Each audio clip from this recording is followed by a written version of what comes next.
Air Force planes airlifted patients from Chile's capital to hospitals in faraway cities. While in Santiago, ambulances waited with sick patients outside hospital emergency room entrances for up to 10 hours.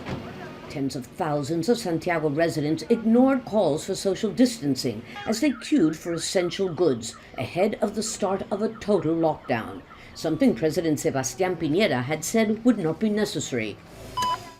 But the explosion of COVID-19 infections in the capital, up by more than 500% in 2 weeks, dashed his hopes of controlling contagion without shutting down the economy. Estamos plenamente conscientes. We are fully aware of the difficulties, the restrictions and the shortages that a lockdown means for the Chilean families. We're going to make the utmost effort to facilitate food, medicine and other basic services during the quarantine. Las más vulnerables y las más necesitadas. Receiving an emergency shipment of ventilators at the airport, the president appealed to opponents to unite in the face of a monumental threat. Behind me is the entrance to Santiago's General Cemetery. Inside, gravediggers have been working round the clock in order to meet and, in fact, surpass their yearly quota of tombs in order to be prepared for the worst. But many people believe it shouldn't have come to this so soon. The government had boasted that Chile was doing better than its neighbors, ignoring earlier pleas from doctors and mayors like Rodolfo Carter to declare a total lockdown before infections got out of control. We have to say it very clearly, without panicking, that these next 2 weeks are going to be the hardest weeks in the history of Chile since the 1973 coup. We are going to have dead people. We are going to have hurt families. Police will be on the lookout not just for those who violate the quarantine, but for traffickers who are using delivery services, which are allowed to circulate, as the perfect cover for distributing illegal drugs. Chile's anti-narcotic squads have already made more than 200 arrests. They misuse well-known brands of delivery services to deliver drugs instead of food or medicine. Why? Because a policeman probably won't suspect a delivery man on a bicycle. That's why we're cyber patrolling the social networks to try and identify the traffickers. The battle to stop people from violating or abusing the quarantine is on.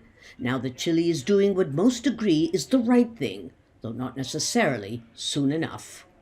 Lucia Newman, Al Jazeera, Santiago. Boris van der Spek is the founder of Chile Today, an online independent news platform. He joins us now live from the capital, Santiago. Good to have you with us. How do people there feel about this lockdown? Well, a large part of the people of Santiago saw this coming because in the last couple of weeks, just like Lucia said, the numbers have been increasing very rapidly compared with the weeks before. And especially in the more middle class or even say lower income parts of Santiago, the outbreak has been so severe that extreme measures had to be taken. So you see that especially in the parts where the coronavirus has struck, people understand the measure. What's behind, though, this rise over the last 2 weeks when the country had appeared to be doing so well in its fight against COVID-19? So the coronavirus outbreak in Chile has been a bit of the story of entire Latin America. It's an inequality thing. It came into Chile through the wealthier parts of Santiago, where people have private clinics where they can do their quarantine at their houses. But now it went to the lower income parts of Santiago, where people live closer together. Lots of people active in the informal sector who need to get to work to put food on the table. And also the public healthcare system there has totally collapsed in the last couple of weeks. So it's just a complete different situation at the moment. It's like a different pandemic than the outbreak that we saw before. And is the government able to help financially those who are unable to go out and work and put food on the table?